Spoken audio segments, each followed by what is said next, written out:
Hello student, मैं अजीत स्वागत करता हूं आपके अपने यूट्यूब चैनल AKS नॉलेज गुरुजी पर। तो आई होप आप लोग स्वस्थ होंगे, मस्त होंगे और अच्छे से अपनी तैयारी कर रहे होंगे। तो आज मैं कराऊंगा ये 4D का पहला ही पार्ट है।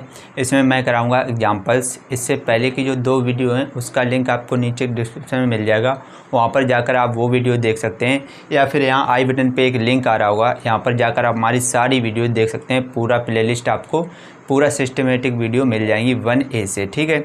तो इस वीडियो में शुरू करने से पहले इस प्रश्नावली के जो सूत्र हैं जो इस प्रश्नावली में यूज होंगे उनको मैं पहले बता रहा हूं। तो एक एक सूत्र को ध्यान से समझेंगे।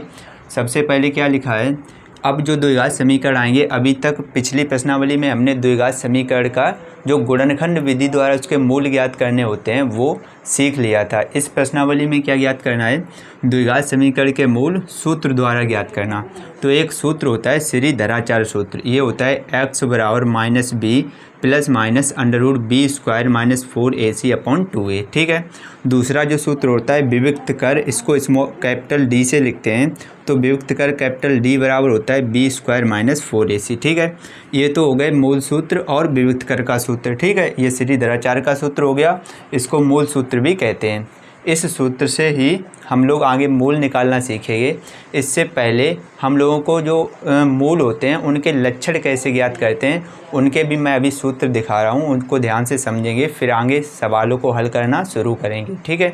चलिए इसके बाद जो सूत्र हैं उनको देखते हैं। तो इसके बाद हम लोग देखेंगे कि किसी द्विघात समीकरण के जो मूल होते हैं उन मूलों की प्रकृति को कैसे ज्ञात करते हैं वो ज्ञात करना सीखेंगे। मूलों की प्रकृति या मूलों के लक्षण किसी भी प्रकार से क्वेश्चन पूछा जा सकता है, दोनों ही एक ही बातें हैं। अगर क्वेश्चन में ये लिखा है कि मूलों की प्रकृति ज्ञात कीजिए या मूलों के लक्षण ज्ञात कीजिए, दोनों स्थितियों में ही इसी तरीके से ज्ञात किए जाएंगे। तो इसको ज्ञात करने का तरीका क्या है, सबसे पहले हम क्या करेंगे, जो विविक्त कर होता है, विविक्त कर जिसको हम D से लिखते हैं, उस D का मान निकालेंगे। और विविक्त कर का सूत्र मैंने अभी आपको बताया था, क्या होता है b स्क्वायर माइनस 4ac। अब इस D के मान के जो स्थितियां हैं वो 3 स्थितियां हो सकती हैं। कौन सी, या तो D का मान जो है वो कैसा आ जाए, धनात्मक आ जाए, D का मान कैसा आ जाए, धनात्मक आ जाए, या फिर जो D है उस D का मान 0 आ जाए, या फिर जो D है यानी विविक्त कर है उसका मान कैसा आ जाए, ऋणात्मक आ जाए। इन 3 स्थितियों में पहली स्थिति जो है धनात्मक, इसमें 2 नियम बताए गए हैं।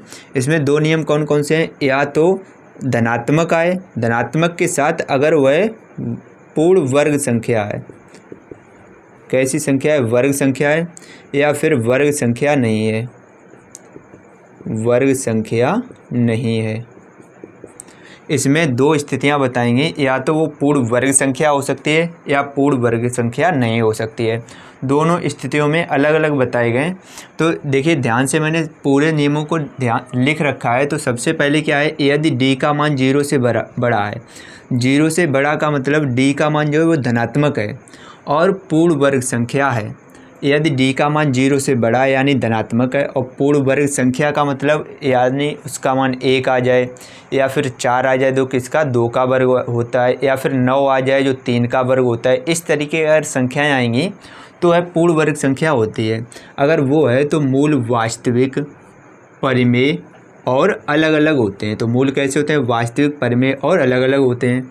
एक बार फिर समझेंगे, यदि D का मान धनात्मक आ जाए और पूर्ण वर्ग संख्या आ जाए तो मूल वास्तविक, परिमेय और अलग अलग होते हैं। सेम ऐसे ही यदि D का मान धनात्मक हो और पूर्ण वर्ग संख्या ना हो, जैसे 2, 3, 5, 6, 7, इस तरीके की जो संख्याएं हैं वो पूर्ण वर्ग संख्या नहीं है, वो किसी भी संख्या का वर्ग नहीं होती हैं। तो इस ऐसी स्थिति में D का मान यानी कि 0 से बड़ा यानी धनात्मक है और पूर्ण वर्ग संख्या नहीं है, तो मूल वास्तविक, अपरिमेय और अलग अलग होते हैं।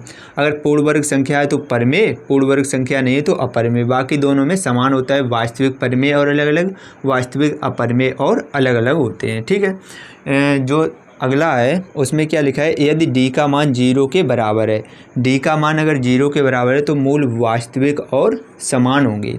ये सबसे इम्पोर्टेंट पॉइंट है, इसको आप नोट कर सकते हैं। यदि डी का मान 0 के बराबर है तो मूल वास्तविक और समान होंगे। यदि किसी क्वेश्चन में ये कहा जाए कि मूल समान है, यानी कि उसमें डी का मान क्या आएगा, 0 आएगा। तो इस पॉइंट का यूज़ सबसे ज़्यादा हम लोग क्वेश्चन हल करने में करेंगे। तो आप इसको याद कर लीजिए, ध्यान से समझिए इसको। यदि डी का मान 0 के बराबर है तो मूल वास्तविक और समान होंगे। यदि क्वेश्चन में ये कहा जाए कि मूल समान है तो डी का मान वहाँ पर क्या होगा, 0 के बराबर होगा। लास्ट पॉइंट क्या है, यदि डी का मान 0 से छोटा है, यानी कि डी का मान जो है वो कैसा है, ऋणात्मक है। यदि डी का मान ऋणात्मक है तो मूल अवास्तविक या काल्पनिक होंगे, या कहीं पर ये भी लिख सकते हैं कि वास्तविक नहीं होंगे। काल्पनिक लिख सकते हैं, अवास्तविक लिख सकते हैं, या फिर ये लिख सकते हैं कि मूल वास्तविक नहीं होंगे। तीनों बातें एक ही हैं। तो आप इनको अच्छे से याद कर लीजिए, लिख लीजिए, स्क्रीनशॉट ले सकते हैं। उम्मीद करता हूँ ये आपको नियम अच्छे से क्लियर हो गए होंगे। चलिए, इस वीडियो में आपको एग्जाम्पल्स कराऊंगा, उसकी अगली वीडियो में बताऊंगा प्रश्नावली के क्वेश्चन। तो चलिए एग्जाम्पल शुरू करते हैं। तो फर्स्ट एग्जाम्पल, इसको ध्यान से समझेंगे, इसको कैसे हल करेंगे। क्वेश्चन में क्या दिया गया है, द्विघात समीकरण 3x² - 6x + 2 = 0 के मूल ज्ञात कीजिए। पहले एक बार इस समीकरण को ऐसे ही लिख लेंगे। समीकरण क्या दिया गया, 3x² - 6x + 2 = 0। देखिए, अगर हम इसको सादा विधि से, यानी कि 3 का जब 2 में गुणा करेंगे तो 3 दूनी 6।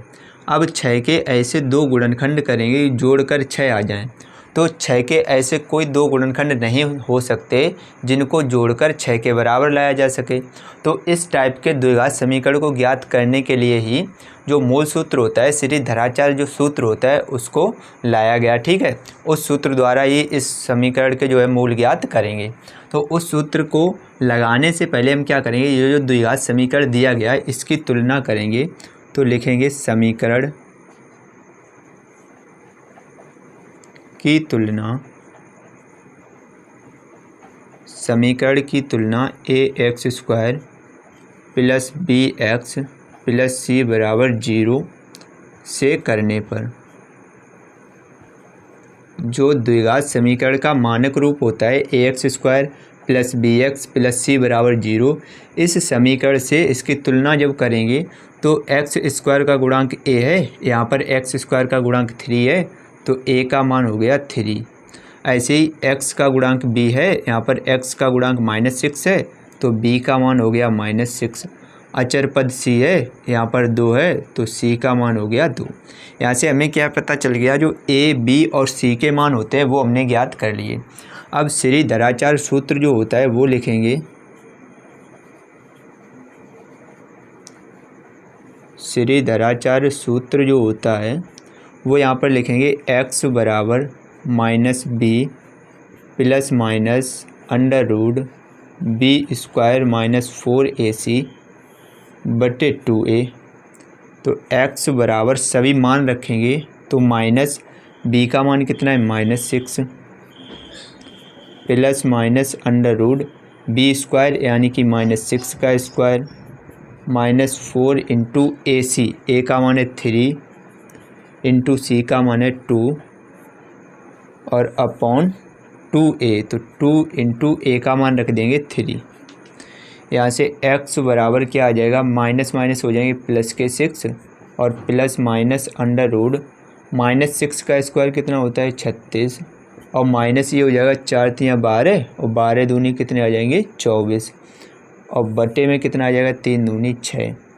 तो x बराबर आ जाएगा 6 ± √36 में से 24 को जब घटाएंगे तो कितना बचेगा, 6 में से 4 घटेंगे 2 बचेंगे और 3 में से 2 घटेगा 1, √12/6। इधर इसको जब और आगे हल करेंगे तो इधर मैं लिख रहा हूँ x बराबर 6 ±√12 के जब गुणनखंड करेंगे तो क्या आएंगे, 2 × 3, 2 दूनी 4 और 4 × 12 और बटे कितना लिखा है 6।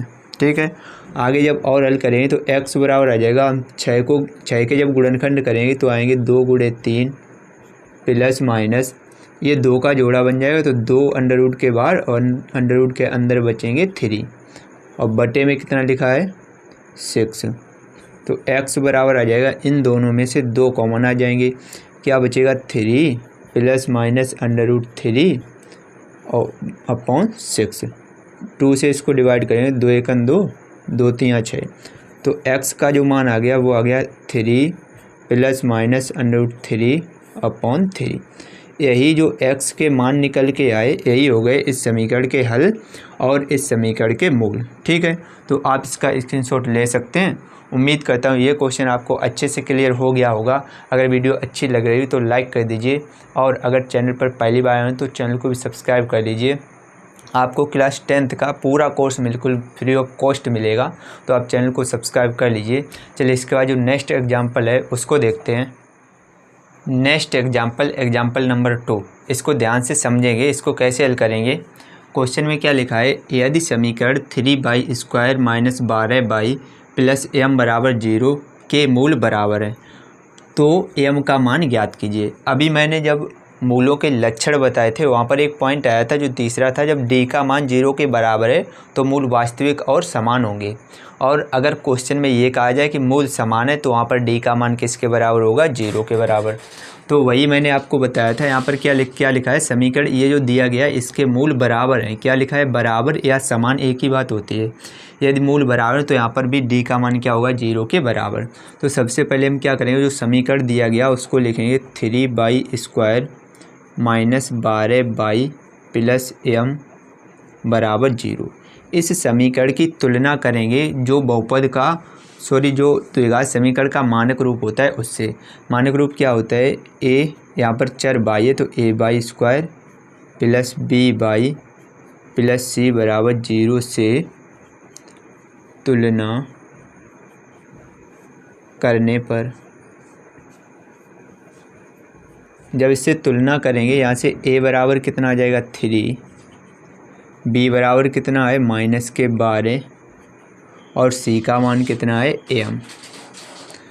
यदि सवाल में क्या कहा गया, मूल बराबर हैं, तो यहाँ पर लिखेंगे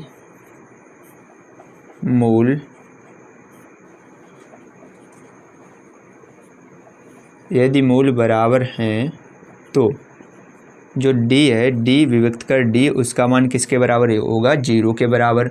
और विभक्त कर d बराबर सूत्र होता है b² माइनस 4ac बराबर 0। b, a और c इन सभी के मान यहाँ से रखेंगे तो b का मान है -12, तो यहाँ पर लिख देंगे -12 का स्क्वायर -4 इंटू a का मान है 3 और इंटू c का मान कितना है m बराबर 0। यहाँ से -12 का जब वर्ग करेंगे तो प्लस के आ जाएंगे 144 और माइनस के 4 3 12 m बराबर कितना आ जाएगा 0। 144 के बराबर के उधर भेजेंगे तो इधर बचेगा -12 m बराबर माइनस के प्लस के 144 इधर भेजेंगे, ये हो जाएंगे माइनस के 144। माइनस से माइनस कैंसिल, m का जब मान निकालें तो 12 बटे में जाएंगे तो आ जाएगा 144 बटे 12। 12 से 144 काटेंगे कितनी बार जाएगा, 12 बार। तो यानी कि जो m का मान है वो कितना निकल के आ गया, 12। ठीक है, m का मान हमसे पूछा गया था और m का मान कितना आ गया, 12 आ गया। ठीक है, तो जो तीसरा एग्जाम्पल है उसको भी मैंने साइड में लिख रखा है, तो इसको ध्यान से समझेंगे कैसे करेंगे। सवाल में क्या पूछा गया, समीकरण 3x² माइनस 4x माइनस 6 बराबर 0 का विविक्त कर ज्ञात कीजिए। ठीक है, तो पहले जो समीकरण दिया गया उसको लिखेंगे यहाँ पर 3x² माइनस 4x माइनस 6 बराबर 0। इस समीकरण की तुलना करेंगे द्विघात समीकरण के मानक रूप से। मानक रूप होता है ax² plus bx plus c बराबर 0 से तुलना करने पर। इससे जब तुलना करेंगे x² का गुणांक a है, यहाँ पर x² का गुणांक 3, तो a का मान हो गया 3, b का मान कितना है -4 और c का मान कितना है -6। विविक्त कर निकालना है, तो विविक्त कर का मैंने अभी सूत्र लिखवाया था। विविक्त कर जो कैपिटल D होता है, विविक्त कर D बराबर होता है b² माइनस 4ac। ये जैसे मान रखेंगे, b का मान कितना है -4 इसका स्क्वायर और -4 इंटू a का मान है 3 और इंटू सी का मान है -6। ये -4 का वर्ग करेंगे प्लस के 16 और ये माइनस माइनस हो जाएगा प्लस के 4 तियाँ 12 और 12 का 6 में गुणा करेंगे तो 12 छंग 72। ये जब जोड़ेंगे तो 6 और 2 8, 7 और 1 8। विभक्त कर डी का मान कितना आ गया 78। तो इसी को हम क्या कर देंगे आंसर कर देंगे। तो आप इसका स्क्रीनशॉट ले सकते हैं। उम्मीद करता हूँ ये दोनों क्वेश्चन भी आपको अच्छे से क्लियर हो गए होंगे। चलिए इनके बाद जो नेक्स्ट एग्जाम्पल हैं उनको देखते हैं। नेक्स्ट एग्जाम्पल नंबर 4, इसको ध्यान से समझेंगे, इसको कैसे हल करेंगे। क्वेश्चन में क्या लिखा है, द्विघात समीकरण 2x² - 4x + 3 = 0 के मूलों की प्रकृति ज्ञात कीजिए। मूलों की प्रकृति ज्ञात करने के लिए मैंने जो सूत्र बताए थे, जो नियम बताए थे, उनको याद रखना पड़ेगा। सबसे पहले हमने बताया था मूलों की प्रकृति ज्ञात करने के लिए विभक्त कर डी का मान निकालते हैं। तो विभक्त कर डी का मान निकालेंगे। सबसे पहले जो समीकरण दिया गया उसको लिखेंगे 2x² - 4x + 3 = 0। इसकी जब तुलना करेंगे ax² + bx + c = 0 से तुलना करने पर, इससे जब तुलना करेंगे तो यहाँ से a का मान कितना आ जाएगा 2, b का मान कितना आ जाएगा -4 और c का मान कितना है 3। ए बी सी के जब मान आ गए तो सबसे पहले हम क्या करते हैं, विभक्त कर डी का मान निकालते हैं। तो डी बराबर सूत्र हमने क्या बताया था, b² - 4ac। तो यहाँ से जब b का मान रखें -4 का स्क्वायर -4 इंटू a का मान 2 और इंटू c का मान 3। ये -4 का स्क्वायर करेंगे प्लस के 16 माइनस ये आ जाएगा 4 दूनी 8 और 8 तियाँ 24। ये 16 में से जब 24 घटाएंगे तो बचेगा माइनस का 14 में से 6 घटेगा 8, यानी कि माइनस के कितना आ गया 8 आ गया। तो अगर ध्यान से देखें तो डी का मान कैसा है, ऋणात्मक है। ऋणात्मक का मतलब है कि जो डी है वो डी का मान 0 से छोटा है। ऋणात्मक का मतलब है कि 0 से छोटा है। तो मैंने पॉइंट जो लिखवाए थे सबसे लास्ट पॉइंट था, जब यदि डी का मान 0 से छोटा है तो मूल कैसे होंगे, तो मूलों की प्रकृति जो होगी वो काल्पनिक होंगी। तो यहाँ पर लिख देंगे डी का मान जो है वो 0 से छोटा है, अतः जो मूल होंगे अतः मूल काल्पनिक होंगे। अतः मूल कैसे होंगे, काल्पनिक होंगे। इसकी जगह पर हम क्या लिख सकते हैं, काल्पनिक होंगे या वास्तविक नहीं होंगे, दोनों ही एक ही बातें हैं। अब देखिए ये क्वेश्चन आपको अच्छे से क्लियर हो गया। पांचवा क्वेश्चन ध्यान से समझेंगे, इसको कैसे हल करेंगे। क्वेश्चन में क्या लिखा है, p के किन मानों के लिए द्विघात समीकरण 3x² - 12x + p + 3 = 0 के मूल बराबर हैं। मूल बराबर है या मूल समान है, इस स्थिति में क्या होता है, जो d होता है d का मान किसके बराबर होता है, 0 के बराबर। तो सबसे पहले समीकरण को लिखेंगे 3x² - 12x + p + 3। ये पूरा ही अचर पद है तो हमने इसको कोष्ठक में लिख दिया बराबर 0। इस समीकरण की तुलना हम करेंगे ax² + bx + c = 0 से। इससे जब तुलना करेंगे तो a का मान कितना आ जाएगा 3, b का मान कितना आ जाएगा -12 और c का मान कितना है p + 3। ए बी सी के मान ज्ञात हो गए। अगर सवाल में ये लिखा है कि मूल बराबर हैं तो यहाँ पर लिखेंगे यदि मूल बराबर हैं तो, यदि मूल बराबर है तो d का मान किसके बराबर होगा, 0 के बराबर। और d बराबर मैंने सूत्र बताया था क्या होता है, विभक्त कर d बराबर होता है b² - 4ac। ये भी किसके बराबर हो जाएगा, 0 के बराबर। b का मान रखेंगे -12 का स्क्वायर -4 इंटू a का मान कितना है 3 और इंटू c का मान कितना है p + 3 = 0। अब यहाँ से -12 का जब वर्ग करेंगे तो कितना आ जाएगा, प्लस के 144 -4 तियाँ 12 और कोष्ठक में p + 3 = 0। ये प्लस के 144 के बराबर को उधर भेजें तो यहाँ बचेगा -12 कोष्ठक में p + 3 बराबर आ जाएगा -144। माइनस से माइनस कैंसिल, इस 12 को बटे में भेज देंगे तो p+3 बराबर आ जाएगा 144 बटे 12। 12 से इसको डिवाइड करेंगे, 12 एकन 12 और 12 बारम 144, यानी p+3 बराबर कितना आ गया 12।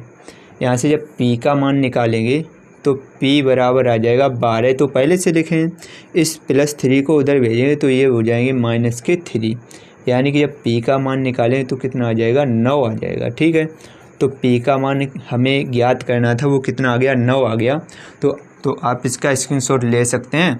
उम्मीद करता हूँ ये क्वेश्चन आपको अच्छे से क्लियर हो गए होंगे। अगर वीडियो अच्छी लगी हो तो लाइक कर दीजिए, और अगर चैनल पर पहली बार हैं तो चैनल को सब्सक्राइब कर लीजिए। आपको क्लास 10th का पूरा कोर्स बिल्कुल फ्री ऑफ कॉस्ट मिलेगा, तो आप हमारे चैनल से ज्वाइन हो जाइए। चलिए, मैं मिलता हूँ आपसे नेक्स्ट वीडियो में नेक्स्ट प्रश्नावली के साथ। तब तक के लिए जय हिंद, जय भारत, जय माता दी।